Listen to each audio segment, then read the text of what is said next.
Welcome, guys. It's another episode of Fight Talk Live. It's Danny Glover. It's October Red. It's Maestro. It's Base the Kid. And we're here of the episode Juggernaut, episode 21. How you doing tonight, guys?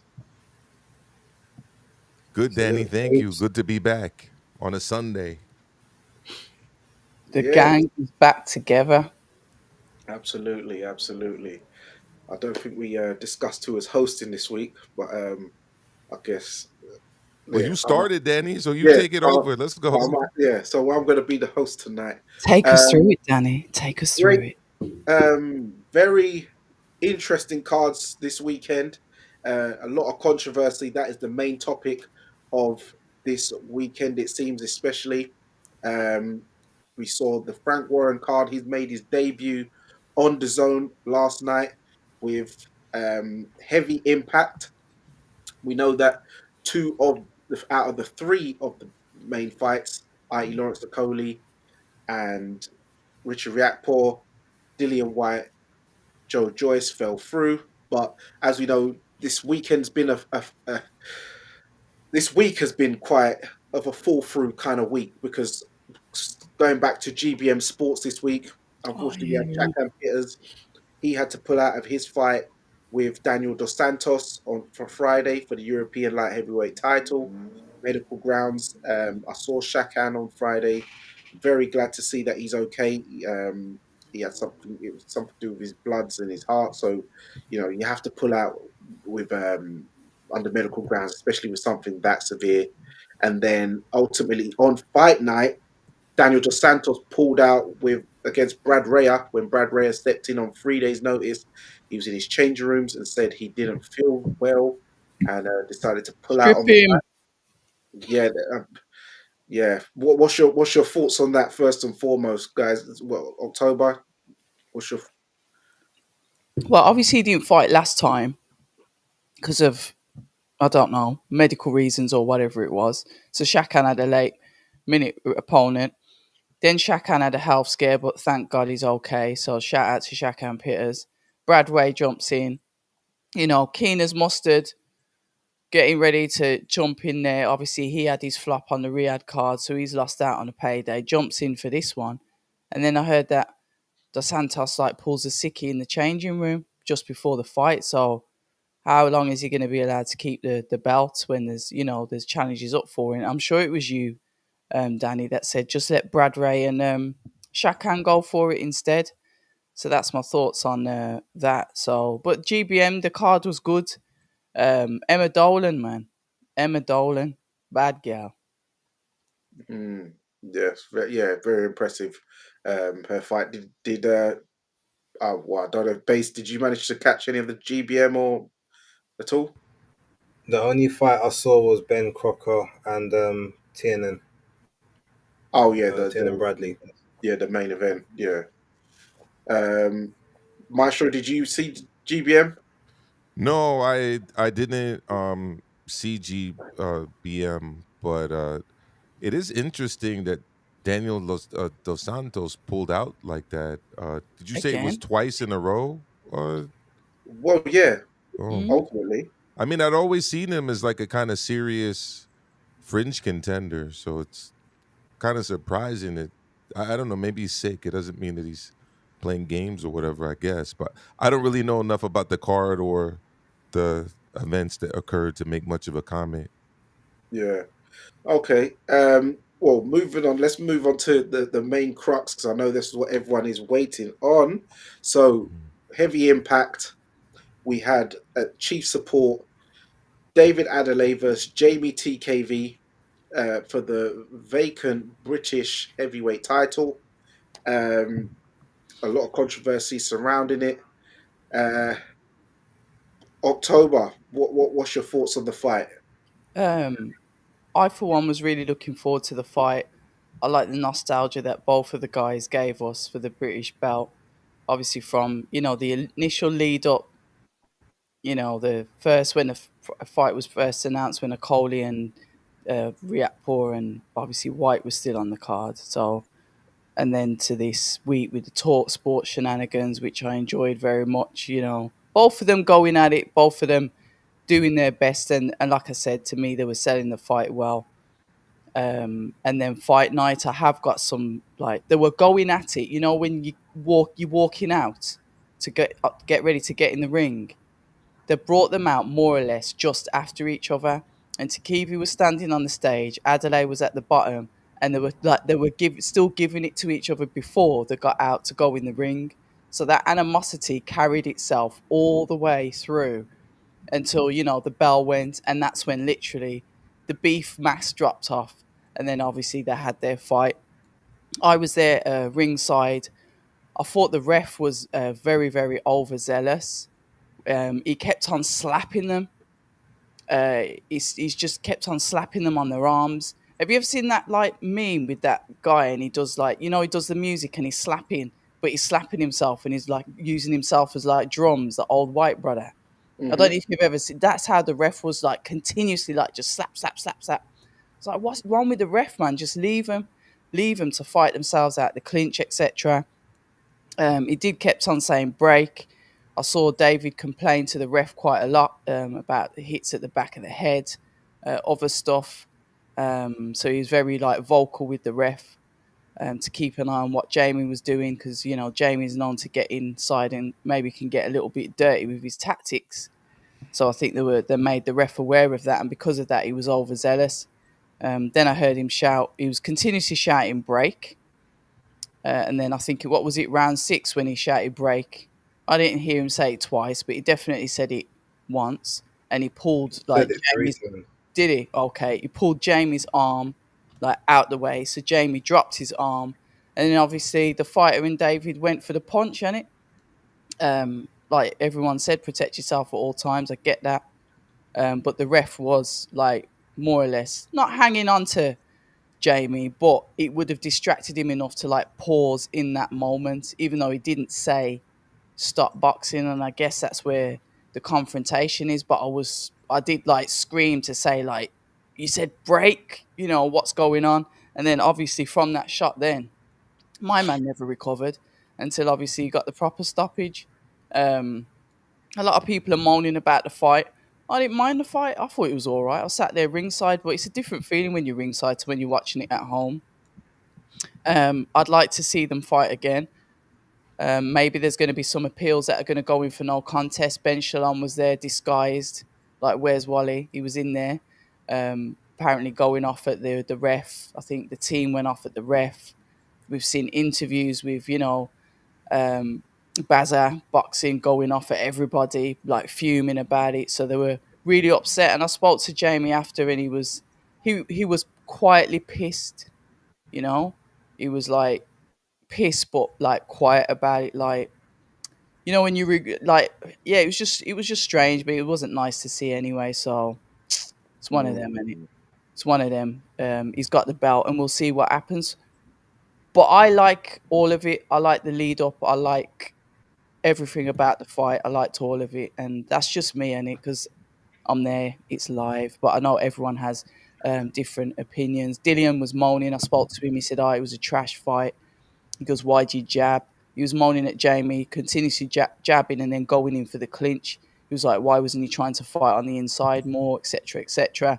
And I guess when you listen to more opinions, it makes you dissect the fight a little bit differently, because in the moment live, it's just your thoughts, your eyes, you're watching it. But when you start to listen to other people's opinions, you're like, maybe that makes sense. But that's just my thoughts on it. I'd like to see him run it back though, because I thought Jamie was up. Jamie was really busy, where it looks like Dave was just waiting to get in there to get that knockout. Dave wants the knockout, and that's what Dave does. So it looks like his output was lower because he was waiting, because he was looking for those shots. A little bit Wilder-esque in the way that he boxed on, comfortably on the back foot and waiting to get my man out of there. And he did. Oh, very good assessment. Thank you. Um, Base. I know you done your basis picks prediction. Uh, how did you see the fight going in your estimation beforehand? What did you think of the build up? And yeah, give us your thoughts also ultimately on the fight. Prior to, I thought that the first 4 rounds would be more David. I thought that he would sort of try to set the pace from early, Mm, and Jamie would look to maybe try to counter, try to smother, try to just sort of get through the initial adrenaline dump, and then try to sort of take things over towards the middle to later rounds of the fight.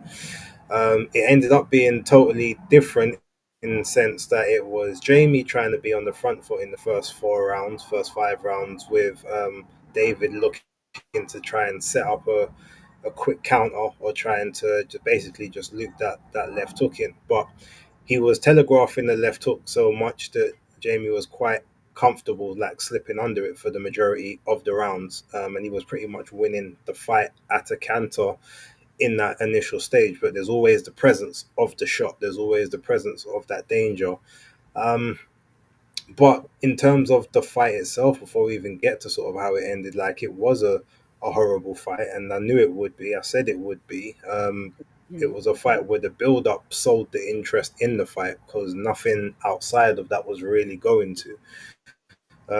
We had the same conversation the last time when we was talking about Jamie. Like he's effective at what he does, but what he does is not very appealing to watch. So if he doesn't win fights, he's going to be in a big problem because you're not going to get on cards if you're not entertaining the public. And not very many of his fights have been entertaining.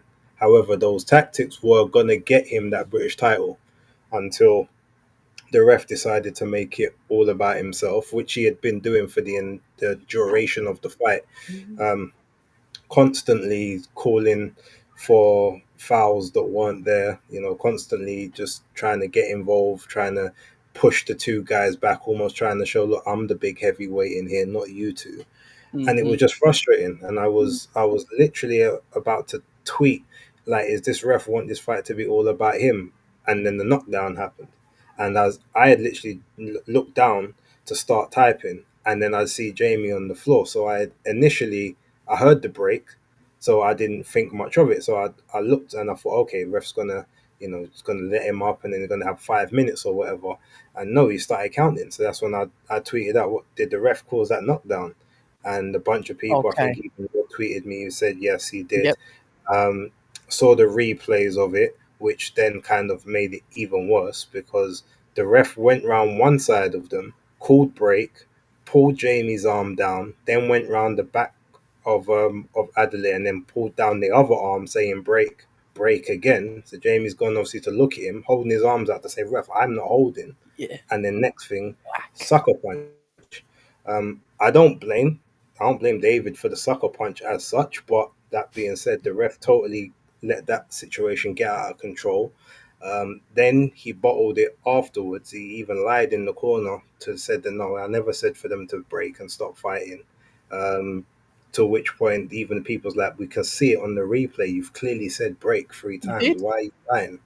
So there's a whole bunch of uh, and then he even that ref was then one of the judges in the main event as well straight after. So No. there's a lot of incompetence there around the entire situation. I didn't realise Um, that.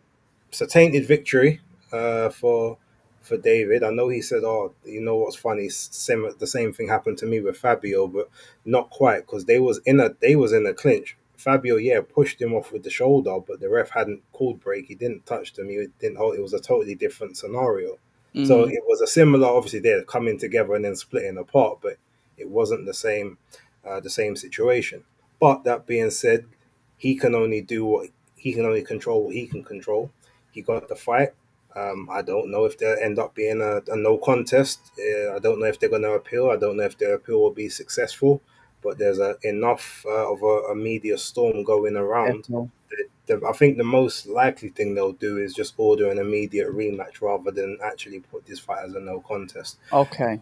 Um, do I want to see it again? No, because we saw what we saw the first time. The second fight will follow a similar pattern. If that cheap shot doesn't happen, it will be 12 rounds of hugging and pushing, and it's not going to be a good watch. So I would rather just kind of leave it there. I know Move on. he deserves his justice, but maybe for the justice of the public that's paying. Yeah, you might need to go another route. It's my Base. opinion. Well, ruthless, but I can totally understand what you're saying, Base. Very good breakdown. Thank you very much, guys. Make sure you subscribe to Base the Kid at the Hardcore Casual to hear more of that in-depth stuff. If you want the full breakdown and assessment, obviously he'll give you that more of that thriller over there. So be sure to subscribe.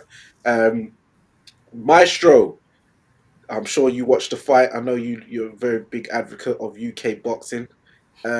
What did you think about this fight, and how would you, yeah, to give us your assessment on the fight, and how would you rank this in regards to British title fights in the historical sense? You know, going back, the years of those before the ancestors before the guys who fought last night. How would you compare the current British title champion and challenger last night compared to those before? Uh, I mean, compared to before, I'm trying to think of the last like hyped up British title fight at the heavyweight level. I think it was probably Dubois versus Gorman. That was for the British title, right? Yep.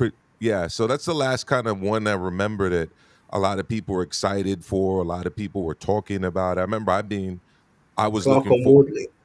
Pardon me. Clark and Oh yeah, Wardley. Clark and Wardley. There's another one. Yeah, absolutely, base. AJ did White. Although to be honest with you, I was more excited about Dubois Gorman than I was about Wardley versus Clark before the first fight.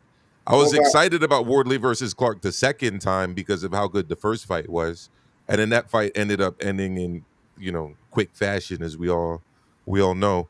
I don't really have much to add to what's already been said. Most of what I would have said has already been said about the quality of the fight, about the kind of the excessive clinching that was occurring. What I will add, though, is that I did do a little bit of research on this because I wanted to know a little bit more about the British Boxing Board of Control rules as it relates to referee instructions and fighters' responses to those instructions. So my personal favorite in terms of the way referees should operate is the IBA used to be AIBA, a referee training, which is essentially that you have three hard commands that you give to the fighters. Those commands being box, obviously, but also stop and break. Right. So in under AIBA rules, IBA rules, those are the three commands, and they have to be clear. They have to be universally understood because boxing is an international sport, right? I watch a lot of fighters and being confused, especially out here in the United States, especially if they're from a foreign country, where these referees are like, you know, reciting the newspaper to them in a language they don't understand and giving all kind of Mm. complicated instructions, et cetera, et cetera. So I wanted to know a little bit about the Boxing Board of Control's rules as it relates to breaks and hitting off the break. So the most recent edition of these rules was published in 2021, British Boxing Board of Control Limited Rules and Regulations 2021. If you go to, I'm going to tell you the section right here, Yeah. um, section 3, specifically 3.38, the following acts shall not be permitted during a contest. There's a lot of them. If you get to J, it's quite clear. Failing to break when so ordered, or striking or attempting to strike an opponent on the break. So you're not allowed to Okay. do that. Point blank, period. The instruction was given to break. I heard it. Base Yeah. heard it. Mm. Danny, you heard it. October, you heard it. I I was went there. I back and heard it. watched the video. I heard it again. So clearly he was ordered to break, and clearly he struck his opponent on the break. Mm. Should have been a disqualification by those standards, or at least you stop the fight, you give people time to recover. Although you could argue that when you take a hard shot like that to the head, one that you weren't expecting, you might not be able to recover after whatever 5 minutes. So that's why I would have most likely gone with with the disqualification in that particular stance. Again, just going by the rules, but The referee also, to me, clearly messed up here by putting his hands on the fighter. I'm not a big fan of referees that, are constantly prodding and touching and holding and Yeah, he was interjecting too themselves involved. physically into a boxing match. I'm sure Mm. you'll remember this. A similar thing happened to Jose Ramirez and in his fight against Josh Taylor, right, where he hit the floor again. Referee there interjecting themselves, pulling, touching, like, keep your hands to yourself. Like, you're not supposed to be putting your hands on the fighter. Now, I understand if you're trying to protect the fighter before the knockout and you need to get in there and put your arm in the way so that the fighter, let's say a defenseless opponent, doesn't take that last brutal shot to the head. Referee jumps in, referee puts his hands around the fighter or arms Mm. around the fighter to save him. We've seen that Yeah, before yeah, too. yeah, yeah. But that's not the case here. It's like almost, what is this, corporal punishment? Like, I'm gonna like smack you and tell you what you need to be doing. Like, referees aren't supposed to do that. Mm. Again, if you want to really force a break, okay, maybe I'll make an exemption there. But you also have to be clear with your commands. Stop, For real. break, box. Like that. It's But he not was that too hands on all the he time, didn't though. say stop. He's just Yeah, circling around saying break, break, break, break. Then he puts his but he was hand on him. too While hands his on. hand is on him, TKV, by the way, he gets knocked to the floor. Like, clearly hurt, Been clearly wasn't counting. Yeah. expecting that punch to land. And Mm. like I said, section 3.338, failing the break when so ordered, or striking or attempting to strike an opponent on the break. Point blank, period. I mean, they should win on appeal. Like, it's the flagrant violation of the rules. And as Bay said, very unprofessional behavior in many regards by the referee. Yeah, thank you, Maestro. That's a great point. Going straight to the British Boxing Board of Control rulebook. I Yeah. love that. I haven't heard anyone do that. So yeah, and that's coming from an American. So that's showing you he's deep knee deep in it. So be sure to subscribe to Maestro A, guys, if you want that thriller from across that pond. My thoughts on the fight.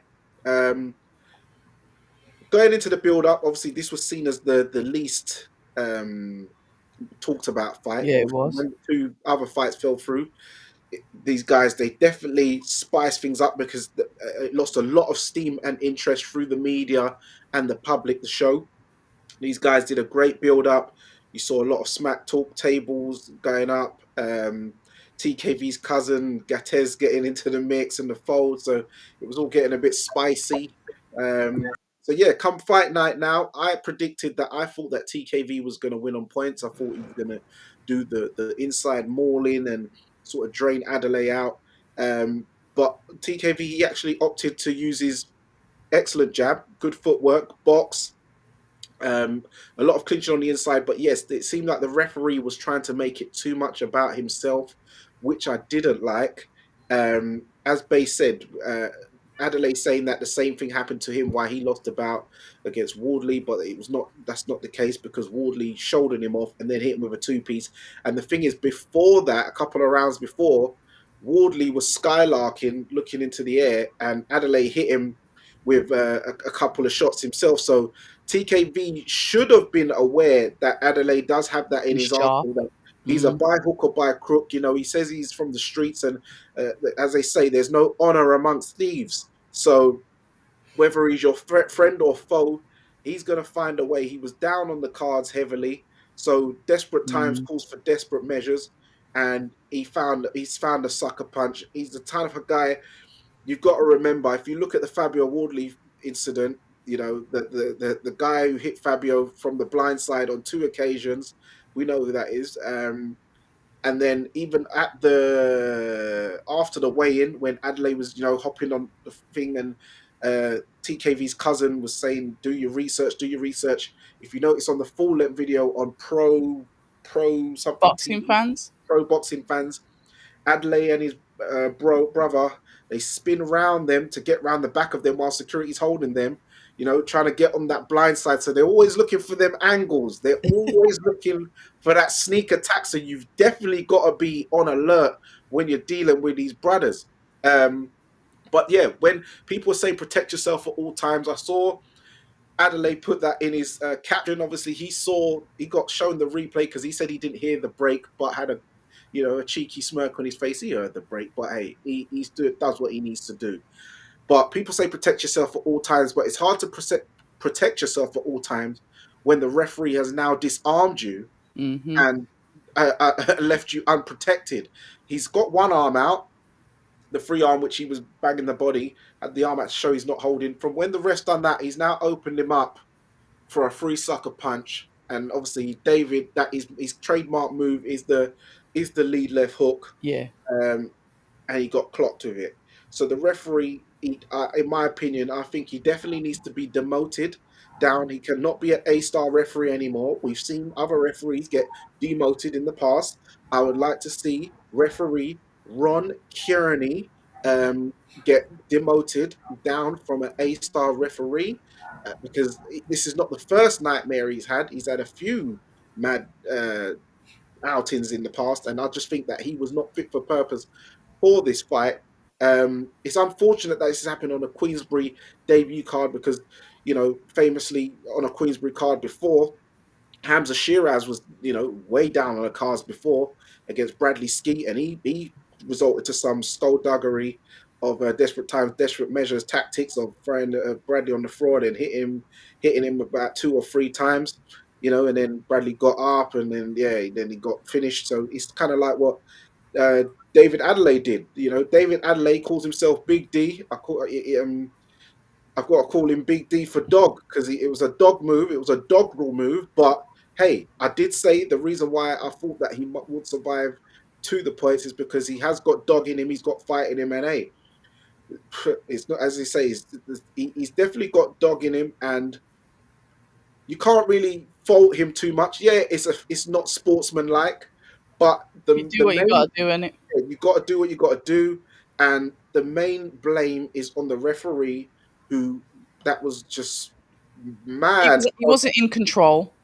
He wasn't in control, and it was mad conduct to slap the arm away and then lie and say you didn't call break, and then admit afterwards you did say break, and Yeah, then it run just off. shows that you didn't know what he Yeah, was doing. he ran off because Barry Smith was onto him. Obviously, Ben Davison's upset.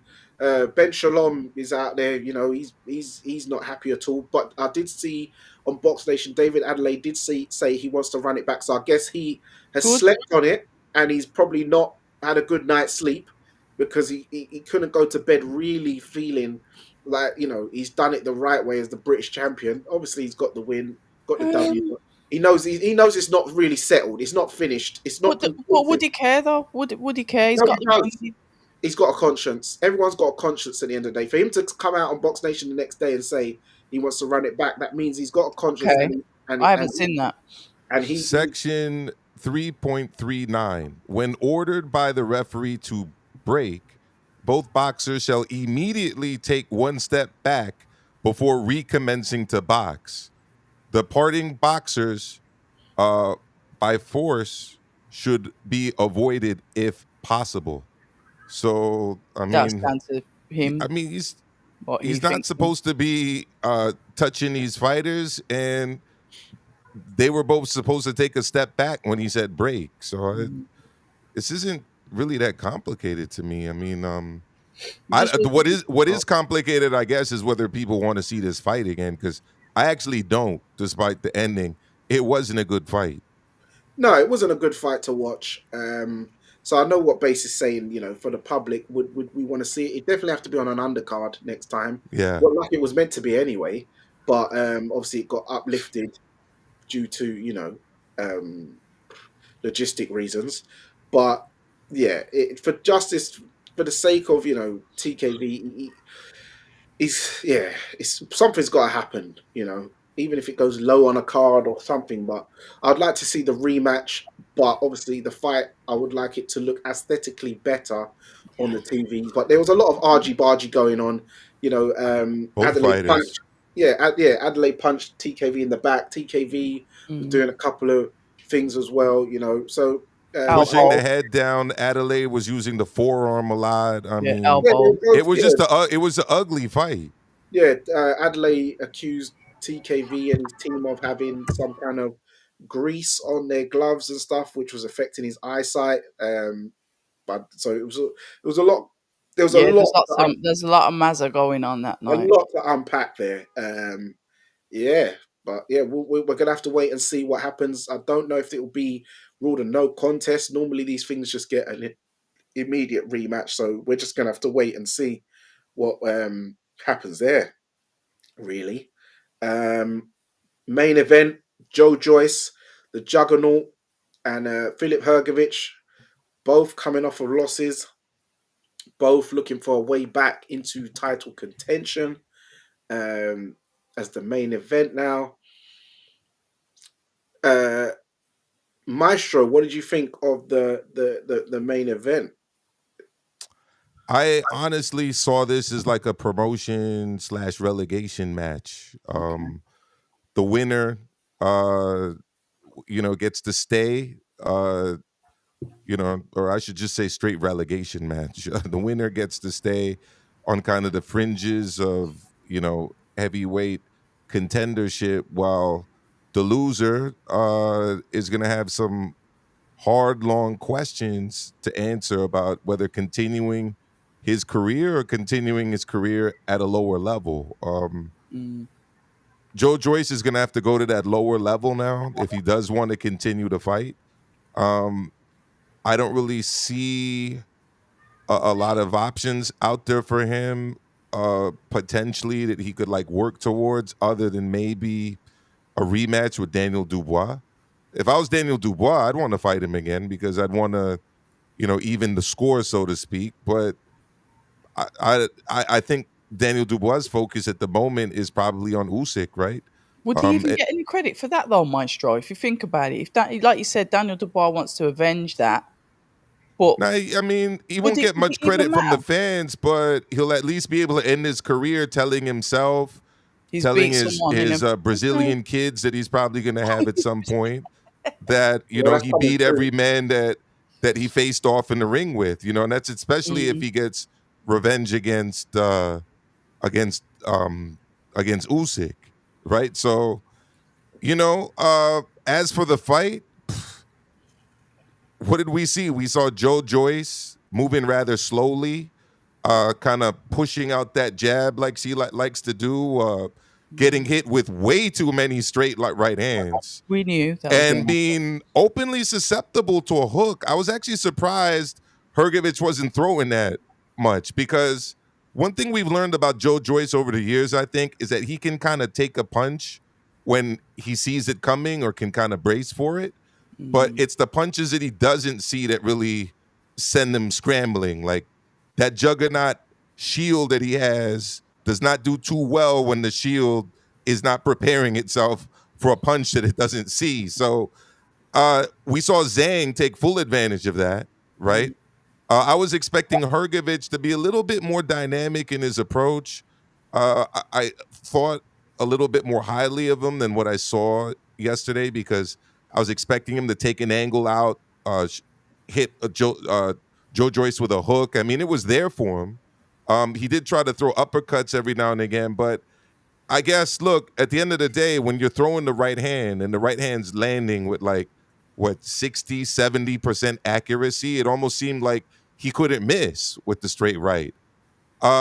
And I don't know, after all of this time, Joe Joyce is like a seasoned professional at this point. I would have liked him to see, I would have liked to see him block it, parry it, slip it every now and again, as opposed to just repeatedly take the straight right hand. Now he withstood it, right? But I don't know. So that's kind of where I see things now.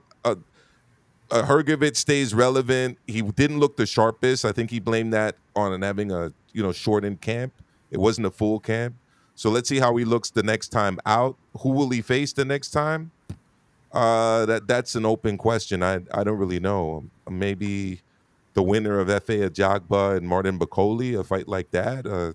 Ooh, I don't You know. know, I don't know if you there was a fight last night on Top Rank where Richard Torres fought. He just beat Vianello, the Italian. Guido Villanello. Yep. I don't know. Maybe I it's tough, really, because with the promotional divisions and I guess it helps that DAZN is now the major player with both Matchroom and Queensbury. But I don't really know what Hergovich does next, unless it's someone who was maybe featured on this card, or maybe Dillian White, who was supposed to be on this card, but I obviously the suggested that. the hand injury, right? So we'll see. But I can't really say it was a super impressive performance for me from Hergovich, because I actually thought he was going to stop Joe Joyce. Um, and it was actually a lot closer than I thought it would be, despite the fact that Joe Joyce was taking all those straight right hands.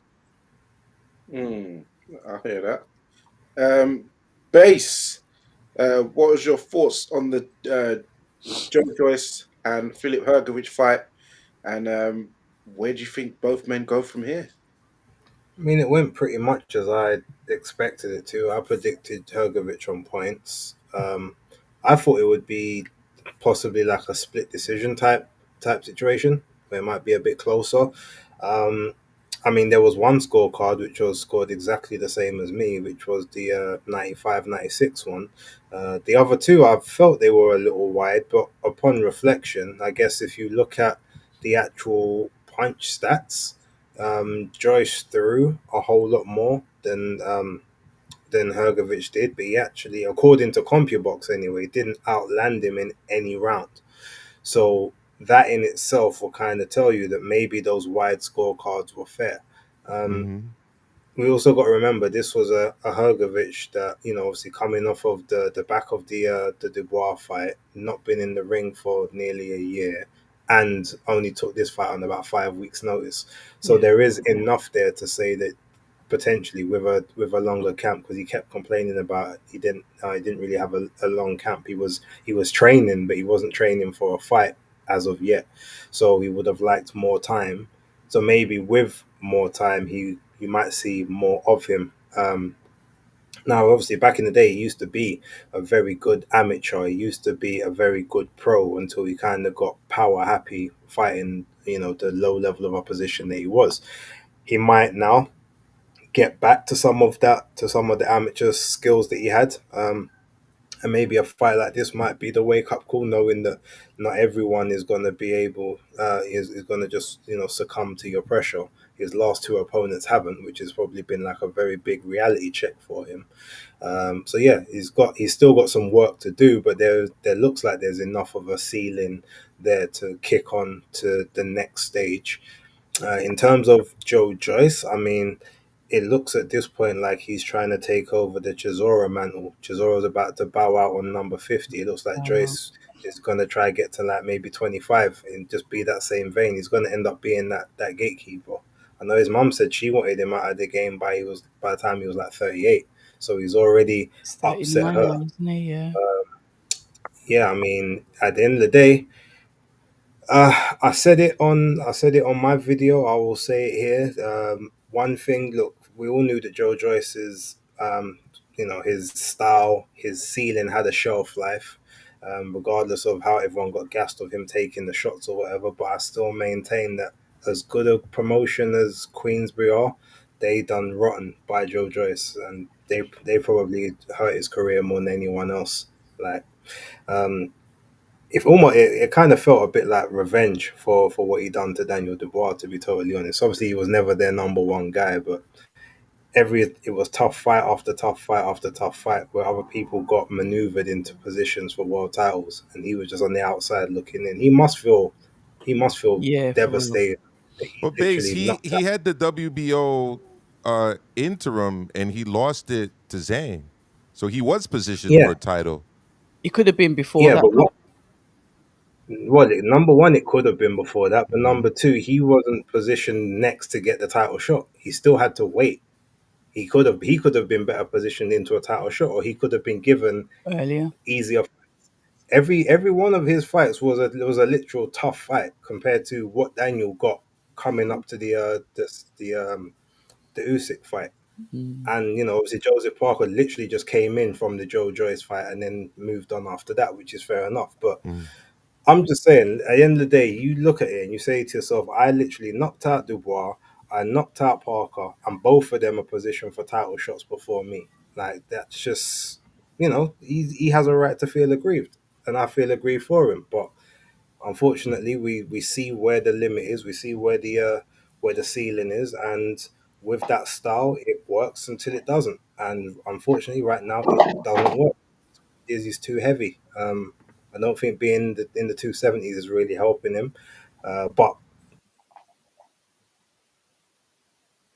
Yeah, base left there. I don't know if I agree with it 100%. Mostly because I remember when he turned pro and he was signed with David Hay, and Oh yeah, he was, it wasn't he? seemed, yeah, it seemed like their idea was to fast track him. What I remember everyone saying from the time he turned pro was he's already in his 30s, he doesn't have a lot of time, Yeah, we're gonna match him. They were essentially matching him hard because he turned pro rather late, as a professional. He's older than AJ, he's obviously older than Fury, he's stayed in the older Olympics than so Daniel long. Dubois, so they couldn't exactly position him the way they positioned Daniel Dubois. And, it's he's the one who lost a fight that a lot of people favored him to win. I didn't favor him to win it against Zhang. Let's not forget, there are a lot of questions about Zhang going into that fight with Joyce. Questions about his stamina, questions about how old he was himself, because he's no spring chicken. He's like 40, what, 41, 42 now? Um, and Joe Joyce, for whatever reason, decided that it was in his interest to Mhm. be a heavier super heavyweight, right? That fights closer to 200 sorry, to 300 pounds than like the 250. Um, I don't know if I can really blame Queensberry for these losses that he had. I mean, you want to be world champion, you're gonna have to beat a guy like Zhang. I mean, we just saw. Well, first of all, Hergovich did it. Hergovich did it before the Joyce fight, and we obviously just saw what Ajit Kabayel did to Zhang. So, if that was the point at which things started to go really bad for Joyce, I can't. I don't really know if I can blame Queensbury for that. In all honesty, but I'd be interested to know what you think, Danny, and what you think, October. Yeah, October, you was there at the fight. What's your thoughts on the fight? What was the atmosphere like in the co-op arena? What was the aftermath sort of talk about after the main event as well? Yeah, the atmosphere, to be fair, the co-op arena filled up early, very early on. Before Jack Rafferty was in there, before Royston Barney was in there. Shout out to those guys as well, especially young Jack Rafferty, putting on a lovely performance. The lead up was good. Hergovich did look fleshy, I would say, but I don't really think, number one. Listen, Hergovich was slower, and I think the loss from Daniel Dubois might have done something to him. But to me, hasn't been the same since his father passed away. I know death affects people differently, but Hergovich was known as El Animal. He was known as one of the most avoided, like you said. Maybe it's the way that he was matched up early. I think he was with Wasserman in the beginning, before there were Wasserman, just the Sowlands. Um, he seems like distant. I don't know what his relationship was with his father, but to me, ever since then, he just hasn't necessarily been the same. We saw all the trash talk that he did with young Daniel, and Daniel obviously put him in his place. But you hit a key point there, and I said it to Joel Joyce in the our conversation. Are you going to be moving your head? Because we know that Hergovich has got those fundamentals, and we can't have you like blocking them with your face. That was something that was always a concern of mine with him eating continuous shots once again, um, which unfortunately he did. Sorry, go on, Danny. No, what did Joe Joyce say when you said, "Are you going to move your head"? He just says, look, you can practice in the gym and you can do all of that, but sometimes when you just don't see the shots coming, you're just not going to be able to slip out the way quick enough. But he's assured that he trained well enough for it. Because I said it makes us nervous at home knowing that you're and he said he doesn't want to just be known as having a chin. He wants to be known as having other attributes, and I get that. But that was one thing that I was concerned for. To me, at times they looked as slow as each other. I'm not going to stand here and say that Hergovich looked as rapid as he did when he fought Daniel Dubois, because he didn't. But like I said, he'd been out for a year. He was more fleshy. He was heavier. He's been in the gym, but not conditioned, fight ready. So there's a massive impact, and there's a massive difference in fighters when they've just been in the gym or when they've been training for a fight. It's two different things. Um, Joel did try and give as good as he got. He was, moving around and stuff, but he's just his legs. Yeah, it was difficult to watch at some points in the fight, but I did have it slightly closer. I know Base says it depends what you're looking at. If you're looking at the stats, the punch stats, box rec, etc., compy box, sorry. But on the eye, on the untamed eye of mine, I had it. It just looked closer than that because they both look slightly, and I don't mean this disrespectfully in any way, sluggish. There wasn't really that explosiveness there for either of them. Um, I think it's. I heard Joel, say that he wants to continue with his career, and I feel bad because how can I sit here having no fights myself and try and dictate what he should do with his career? He loves the sport. I think he's another fighter that stayed in the Olympics too long. I think he should just do 4 years and come out. If you don't get to go to the actual Olympics yourself, just come out, because it ruins fighters the longer that they stay in there.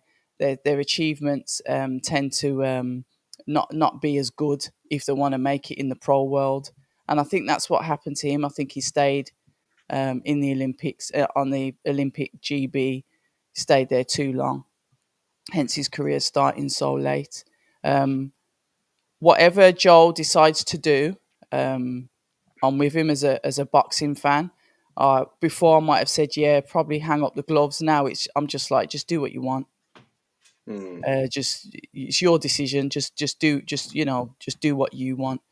Yeah, it was a tough watch. Very Yeah. tough watch. I mean, it was a competitive fight. The reason I Yeah, had yeah, Hergovich winning so many rounds is that every round that I scored for him mm, was a round in which he landed like a head rocking shot or two or three yeah. of Fair those, enough. and he was the more accurate Yeah, puncher.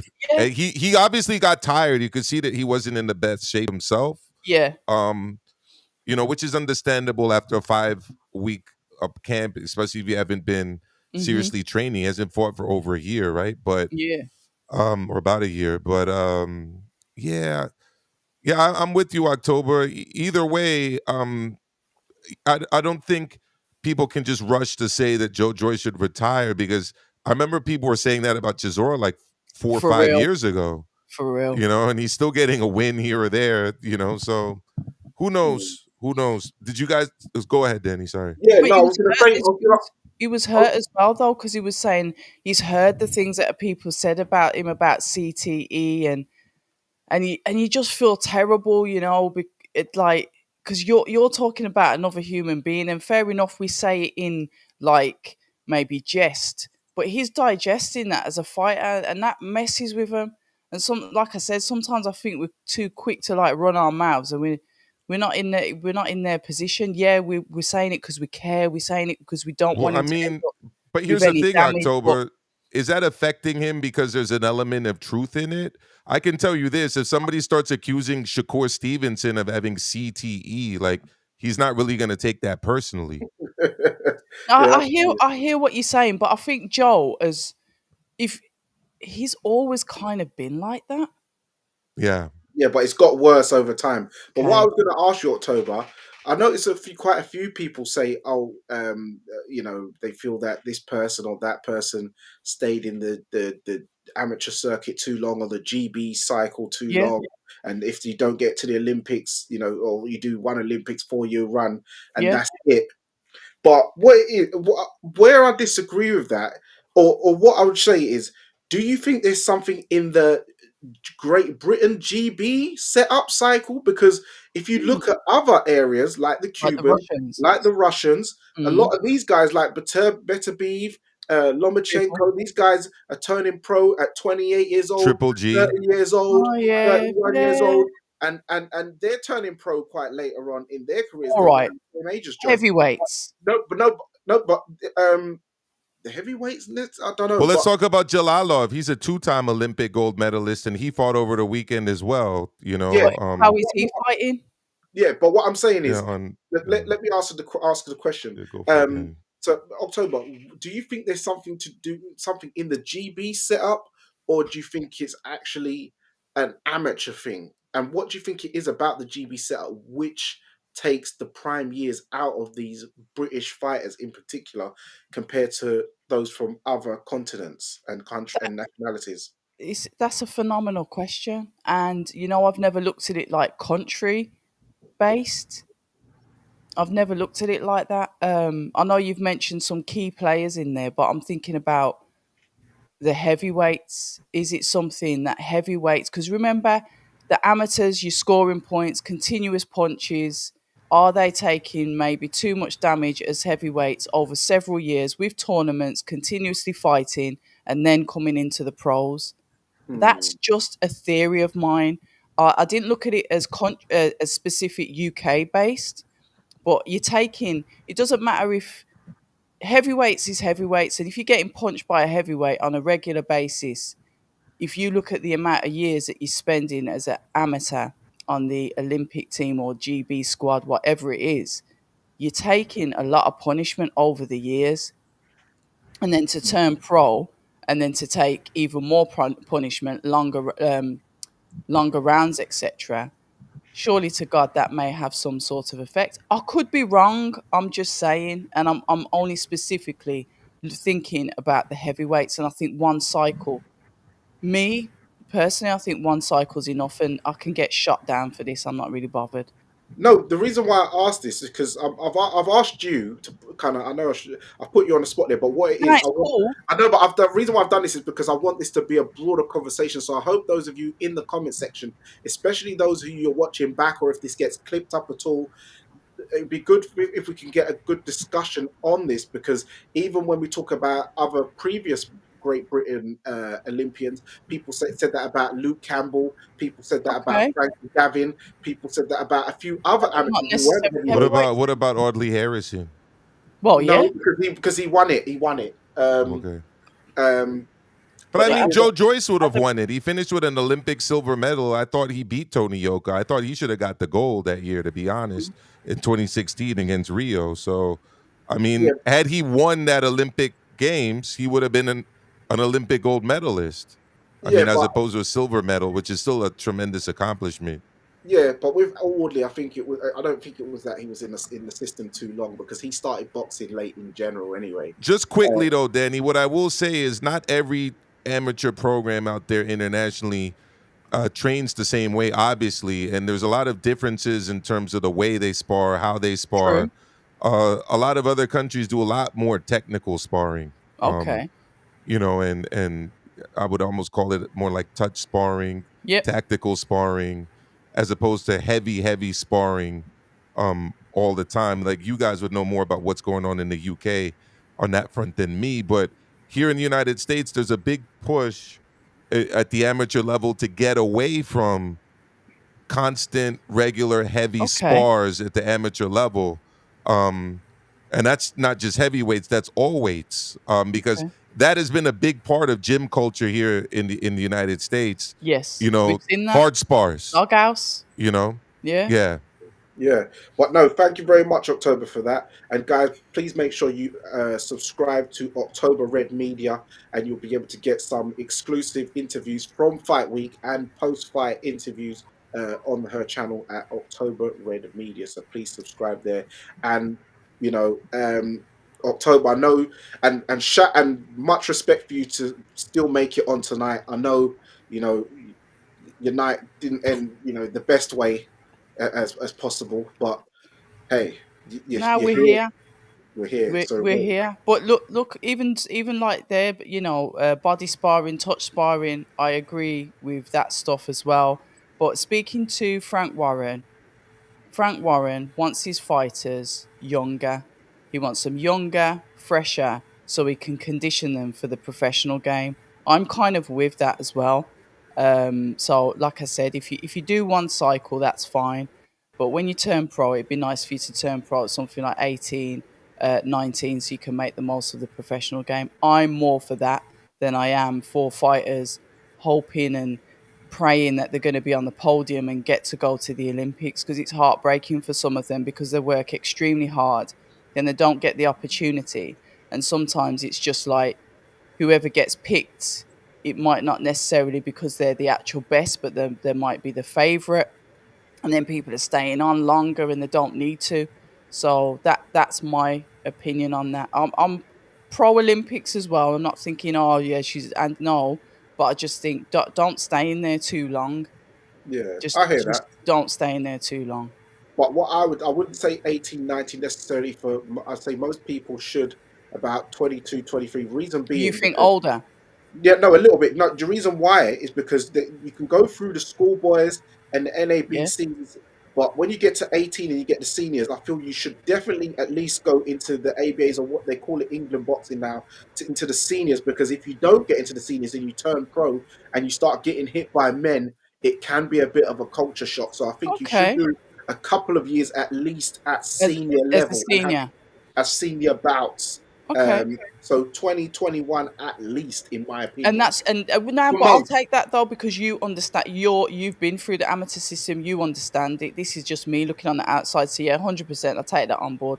yeah, Take for that on most. But board. obviously, when you got prodigies, like there's always the exception to the rule. Like someone like Amir Khan, he could turn over at 17, 18 because he was a bit gifted, like Nassim Hamid. There's other Mm. guys. There's guys who can do that, but I would say for the majority, at least do a few years senior. Moses Italma, Yeah, but I'm saying there's but right? another one. But these are exceptions to the rule. Of But I course. say majority of And you guys, always gonna get exceptions to the rule. yeah, yeah. So yeah, I'd say like, Moses is cool, by the way. I spoke to him yesterday.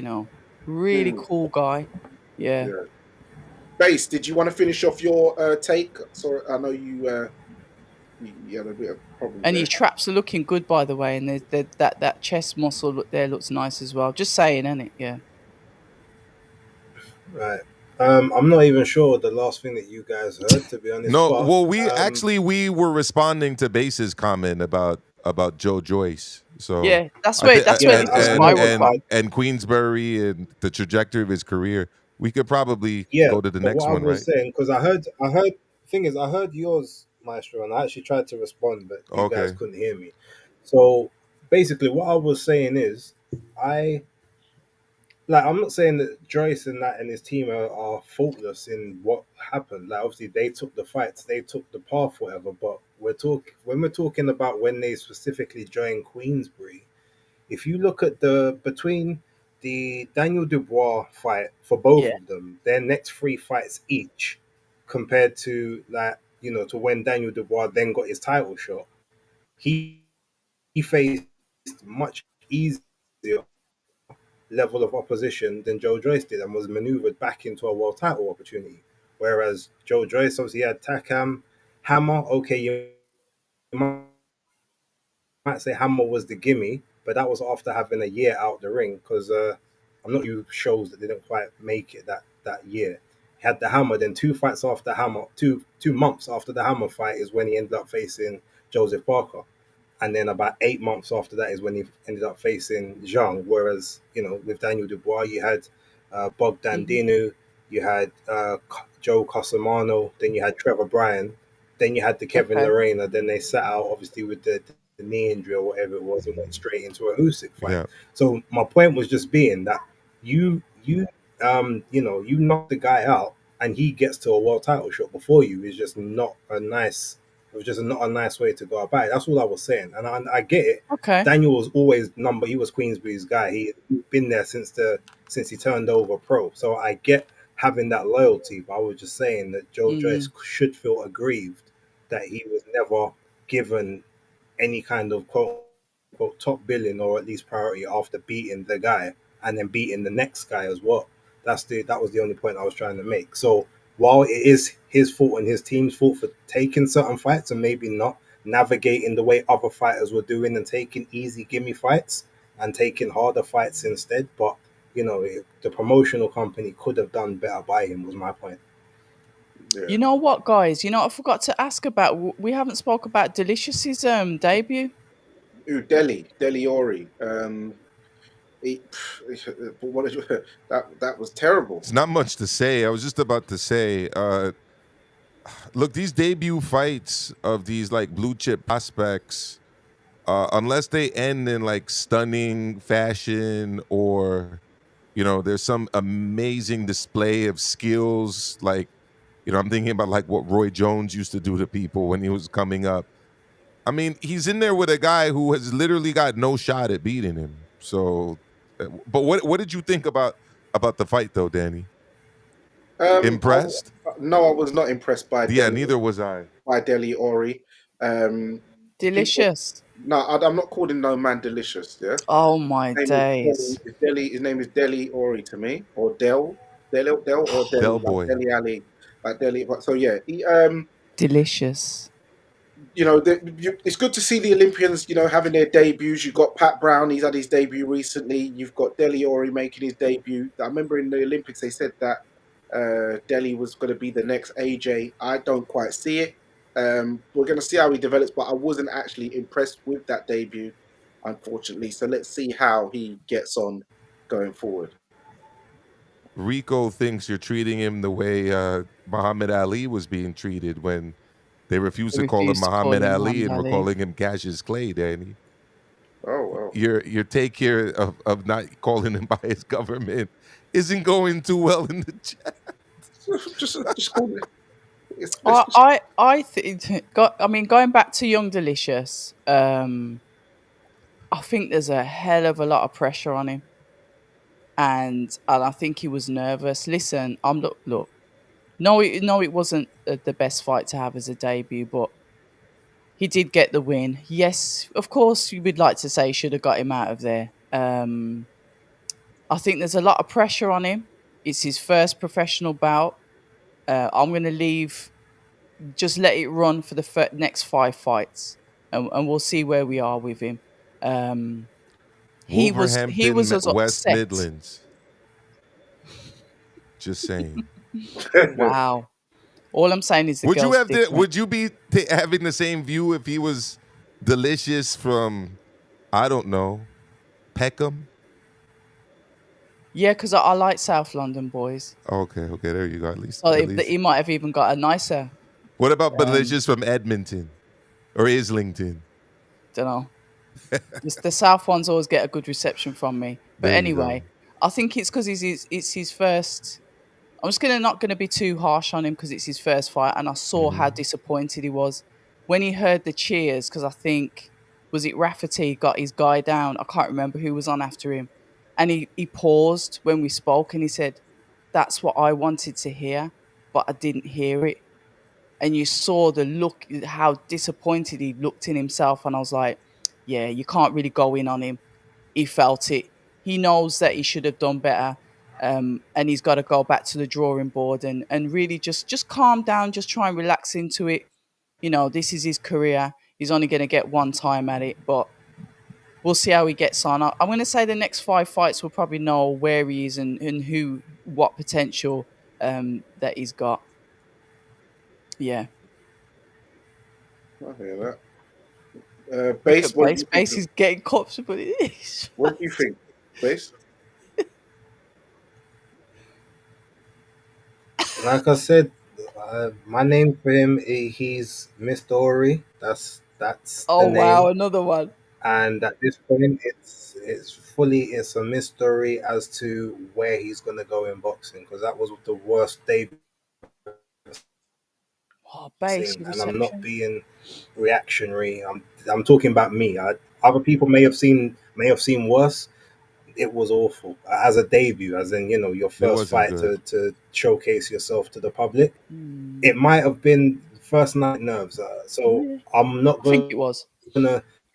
say that that's him like overall, but yeah, it was awful. He was falling into shots. He was actually getting caught with shots from a guy that wasn't even throwing punches. I mean, I don't know how you make that happen.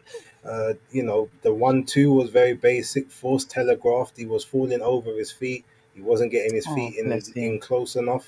He's Hmm. got. I didn't actually know how skinny his legs were. That's going to be a worry moving forward. I can kind of see it already. Um, he was shooting over the top when the guy was like he was bending down quite slow to the point you should be able to change the trajectory on the punch. There was just a lot wrong with it. The whole like it couldn't have got worse apart from him getting knocked out.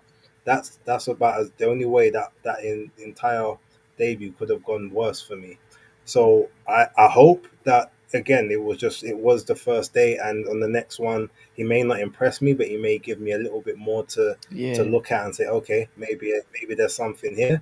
But at this point, I mean, we're talking he'll be lucky to win a British title. I You mean, said that Johnny on Fisher X showed more yesterday, promise in though, this. didn't you? I You did, know, I did because Mm. that's what I saw. And Yeah, Johnny Fisher's not even at anywhere near British title level, but his debut impressed me a lot more than that. I'll be Yeah, honest. mad. Johnny Fisher to me like looks more technically sound, and that's saying a lot considering Johnny Fisher's a late starter. Johnny Fisher was a rugby union player. Hmm. This is the guy that had all the amateur accolades. I was expecting to see a guy with great balance, you able to utilize angles, right? Fundamentally sound, Fundamentally much sound. Yeah. sharper and varied jab than he used. Like Bay said, he was falling all over the place. He had his guy in a corner at one moment Yeah. and didn't really do much to him, and then kind of just allowed him to escape up out of there. And I'm saying to myself, this is a obese journeyman guy who's been come in essentially to be paid a little amount of money to give you your first win. I expected a lot more. Mm. And when I'm thinking about hyped debuts like Base was just now, last hype debut where I watched it and I was like, wow, this guy's not really gonna amount to what everybody is hoping he will, was Campbell Haddon. And we Oh, saw bless him. where Campbell Haddon ended up. I guess the difference with Campbell Haddon is unlike Ori, um, he didn't come to the pro game with a very limited amateur well, he did go to the program with a very limited amateur background. So Mm. I was expecting way more. Something closer to Moises Atauma than what we saw, and this guy's nowhere near Moses Atauma. Not even close. mm, yeah, Moses is different, though. Moses is different. Yeah, he's dynamic. He's got great fundamentals. He's Very a fluid. sharp and strong puncher. I mean, Yeah. and we've seen him improve, right? Yeah. Uh, but I like Bay said, I'm just looking at it as a pro debut. I don't see how you can be that optimistic Mm. for about what we just saw, I mean, especially if we're Moses talking also world has titles. boxing. Moses has boxing instincts in the ring. You can see Yes. that. Yeah. Whereas Ori doesn't look like he has. It looks like everything is. It looks rehearsed. Yeah. Maybe him doing those WWE tryouts was the best thing with that sort of rehearsed action. That might actually be the best place for him, where Wow. you can get to practice stuff and you know and do it that way because he everything in it, nothing felt natural, nothing looked natural to me. I just Watching think that he's entire fight, nervous. there wasn't and it's one thing he did that made me say, "Oh, this is a boxer." and that's interesting when about the WWE thing, because and the wrestling thing, because I thought when I first saw him on TV in general, I thought this guy looks a bit like Anthony Ogogo, and Anthony Ogogo, funny enough, does wrestling as well. So Okay. it's interesting that they do favor each other, and surprisingly, base as you're saying the stuff your take. Somebody rang me up to date and said the exact same thing to me, that they said that's the worst debut they've ever seen, and they don't Oh. think that he will amount to even a British champion. Whereas they feel that at least someone like Johnny Fisher could, that could be his ceiling, but they don't see it. Delhi winning a British title, going by that debut, because they said that's the worst debut they've ever seen. Yeah, Mm. I called him Moises. It's Moses. Moises is Moses in Spanish. Somebody pointed that out in the chat. Sorry, Moses. Yeah. So yeah, moving on. I don't know if you guys saw any of the other cards from around the globe. We had um Janny Beck, Aluman Kali Alum versus Kanulai. and Alam Kanalai versus Ngamasayagu from the Congo. That this was in Kazakhstan. This fight. Hmm. I was invited to actually go to this fight and fight week, but I stayed and said I wanted to go to the GBM Sports Card. By how that ended, maybe I should have gone to Kazakhstan, but hey, you never know what's going to happen before it No, happens, do you?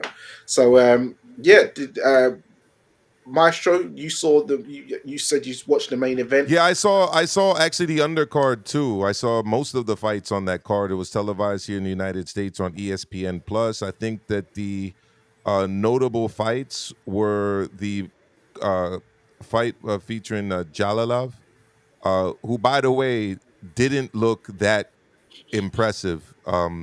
He didn't win by knockout like he often does. He lost. He won by a decision, and he didn't really look that good in that fight.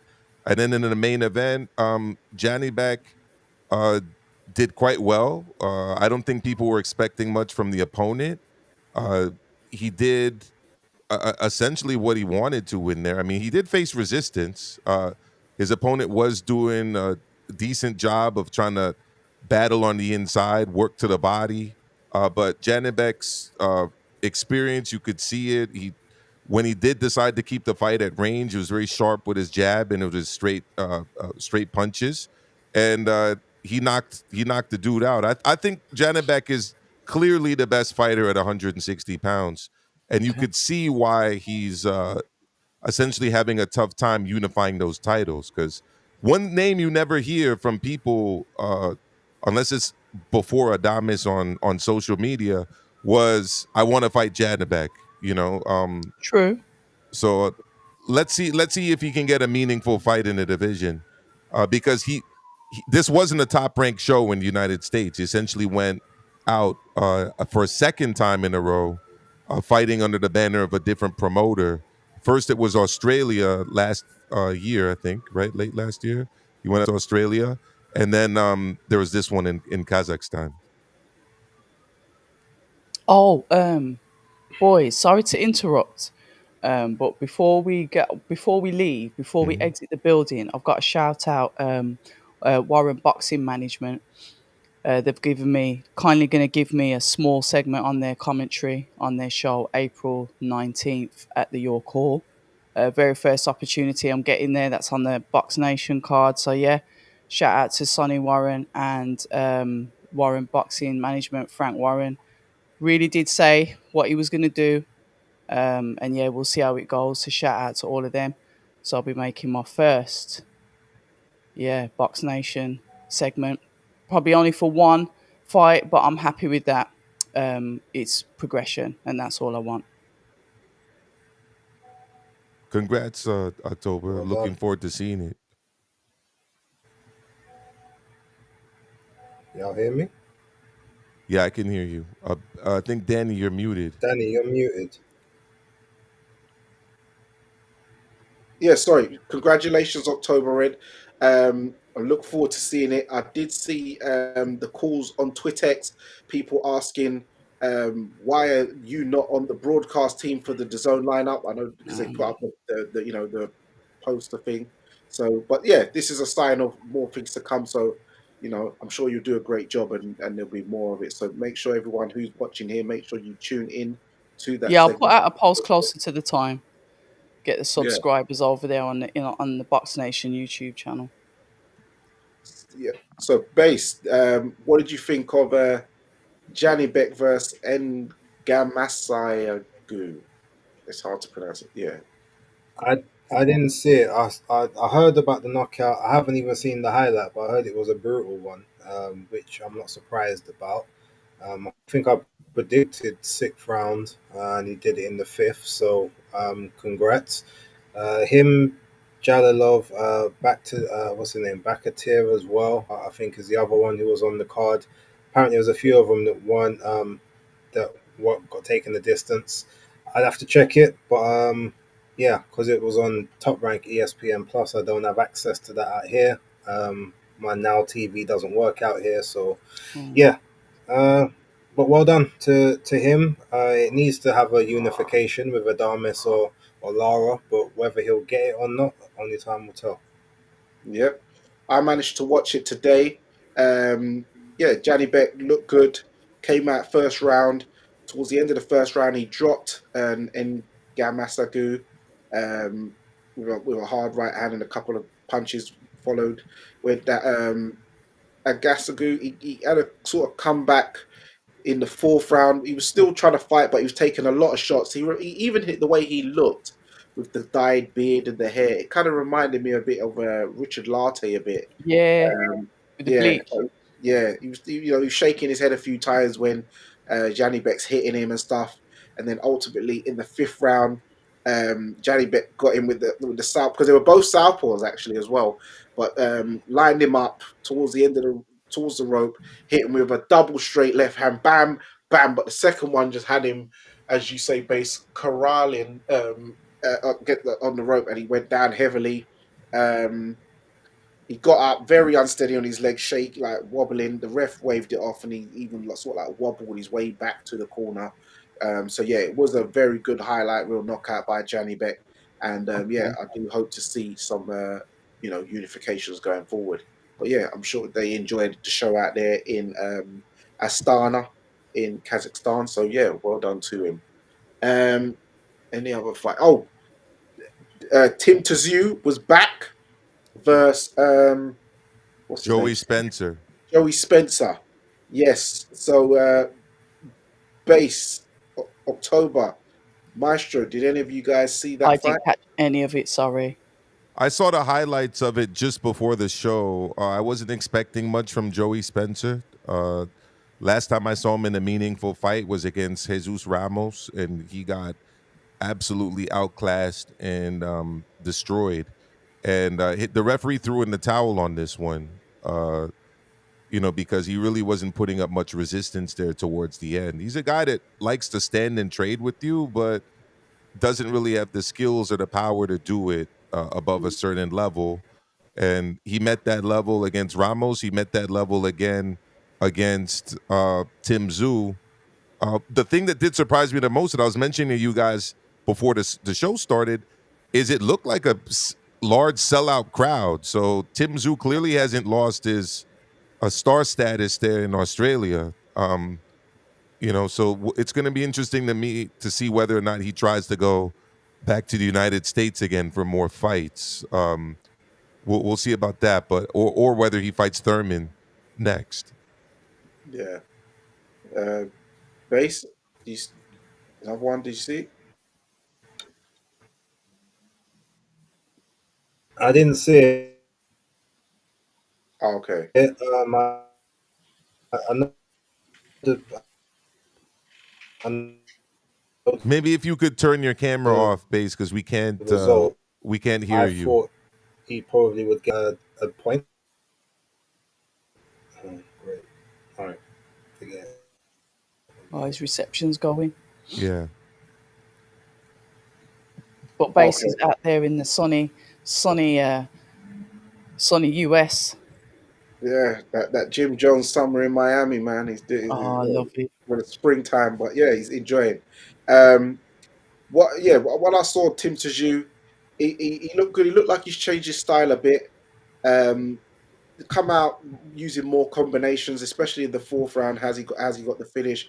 He just kind of comboed his way into making Joey Spencer's corner, just throwing the towel in the end, and Joey sort of turned around and cowered away. But yeah, it was yeah, good to see that his star power is still there.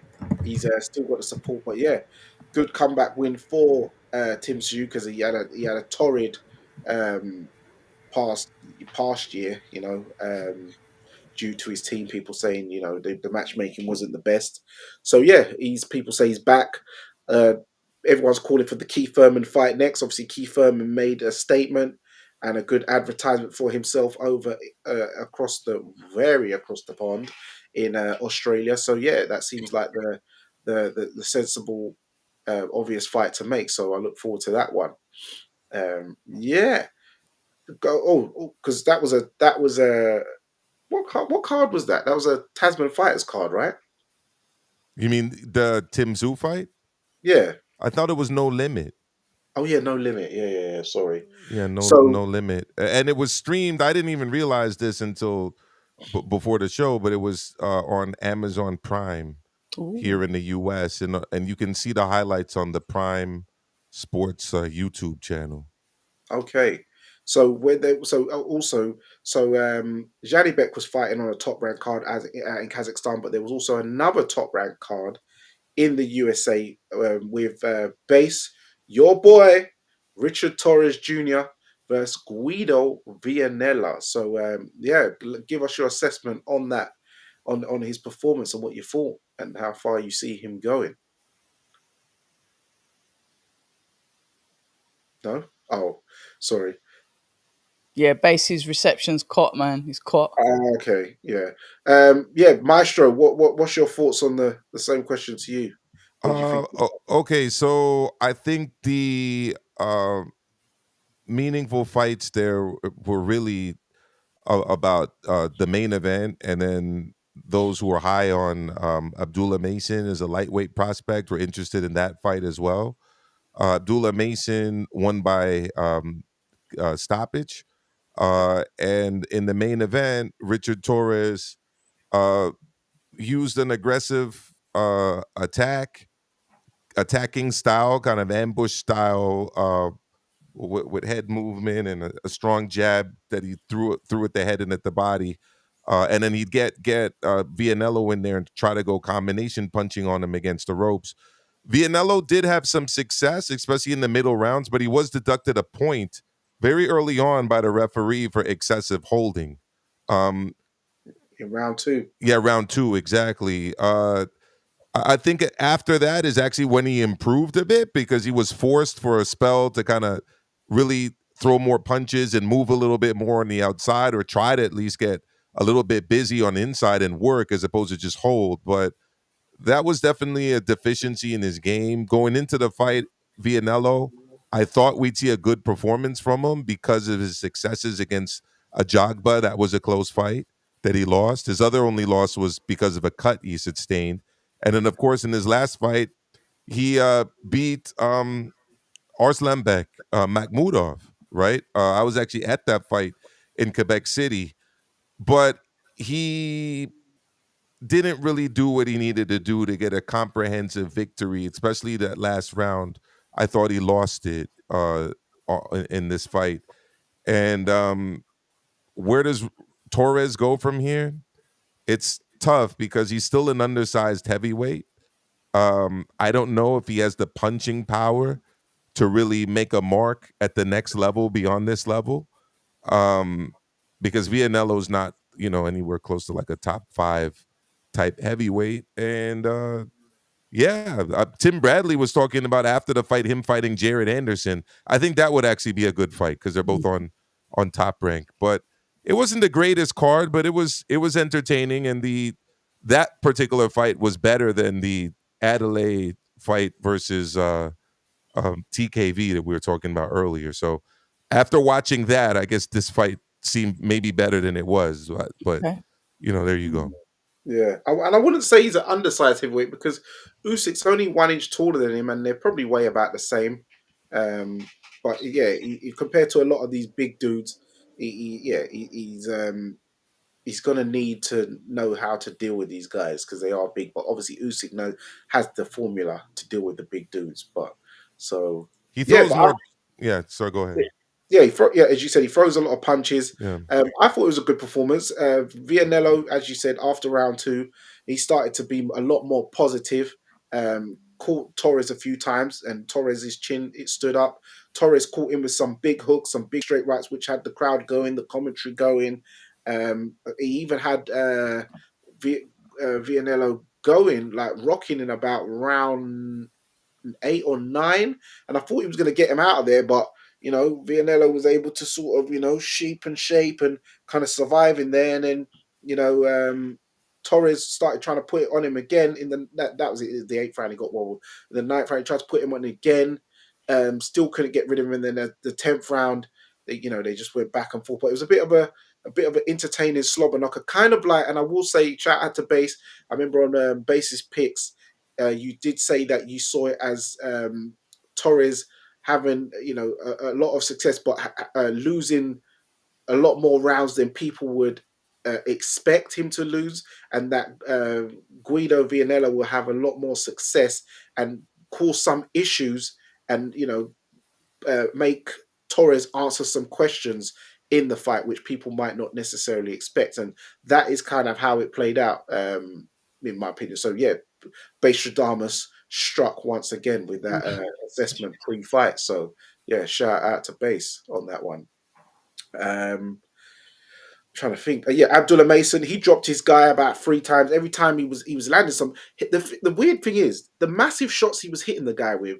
I was thinking would take him off his feet or he'd go down, but it's like he would get hit with a certain amount of shots, and then each time decide to Yeah, take it a was knee. like a Like, delayed yeah, reaction. it was all delayed, but it was like Yeah. I'm seeing these massive shots, like spinning his head 360, 180, and then knocking him down, and then he's delayed like 3 seconds later. Oh yeah, And then he goes down. yeah, it's like, wow, like Abdullah's thinking, bro, I want the highlight reel hit, like not you just crumbling, delayed. It doesn't look good for the TV, but hey, man, he's looking good. So yeah, big ups to him. Yeah, What did you think about the co-main event? Did you think that was the right decision, Danny?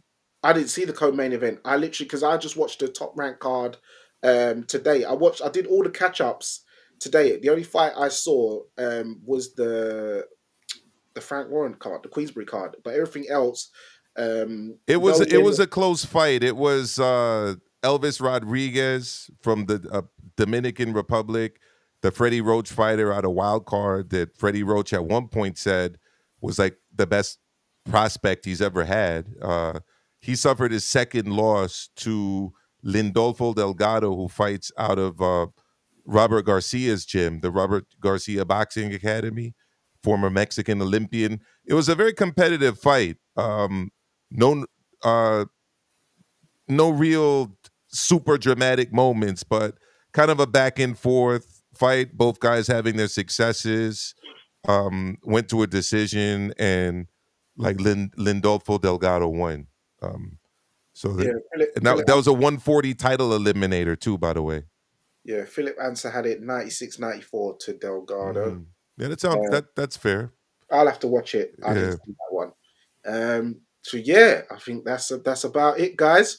So yes, please make sure that you subscribe to October Red Media for all that good stuff. She will be dropping interviews from last night and the weekend, and obviously much, much more to come. So please make sure. She also does some great lives midweek as well. So look forward to that. Sometimes she doesn't even give you the alerts. They just bam, you just got special guests like Johnny Nelson up in there. You got man like Wiley up in there. You got man like all sorts. Corleone. Arms Corleone, you just got them all popping. So be sure to subscribe and check that out. Make sure you subscribe to Base the Kid at the Hardcore Casual. He's giving you all those weekly doses.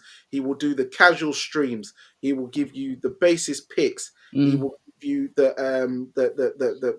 wrap up review, which he's got out now. So make sure you check that out.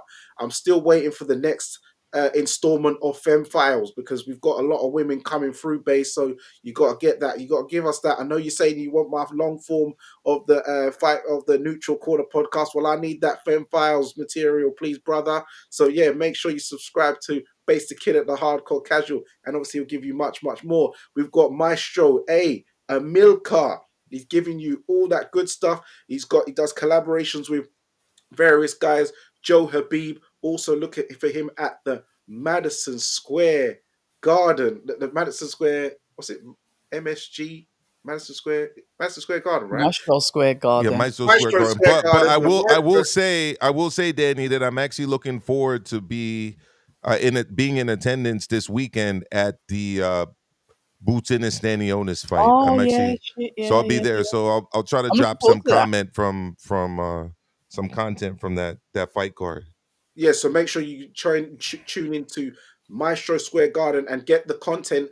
He can give you, for those of international, he can give you the interviews in English. He can give you some interviews in Spanish if you Spanish. struggle. So you don't need subtitles, or you might need subtitles. Who knows? But he is multilingual, bilingual. So make sure you subscribe to Maestro A and get that good stuff. Also, subscribe to Fight Fan TV Live. You know where it is. You know who it is. And make sure you subscribe to Fight Talk Live also, so you can get those notification bell buttons. I know the algorithm's moving a bit mad, YouTube's moving a bit mad, but hey, Monopolize. That's why. we've Anyway, we got to get through this.